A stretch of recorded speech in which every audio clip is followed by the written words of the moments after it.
Hello বন্ধুরা, মিলন হবে কতদিনে ধারাবাহিকে আগামী পর্বে আমরা দেখতে পাবো যে আলিয়াকে গাড়ি থেকে ধাক্কা দিয়ে ফেলে দিল ময়নাক।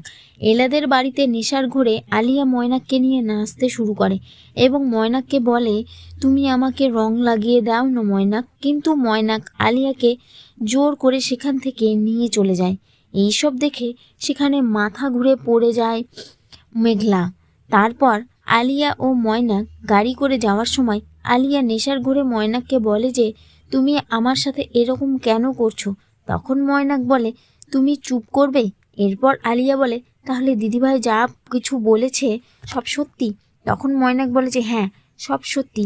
আর আমার যখন দরকার শেষ হয়ে যায় তখন তাকে আমি এভাবে ছুঁড়ে ফেলে দেই বলে আলিয়াকে গাড়ি থেকে ধাক্কা মারে ফেলে দেয় ময়নাক।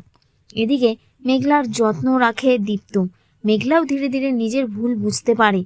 তারপর আলিয়াকে গাড়ি দিয়ে পিষে মেরে ফেলার চেষ্টা করে ময়নাক, কিন্তু অনেক লোক থাকার কারণে পারে না। তাহলে বন্ধুরা, আলিয়াকে ময়নাকের হাত থেকে কি করে বাঁচাবে এলা? জানতে হলে আমার চ্যানেলটিকে অবশ্যই সাবস্ক্রাইব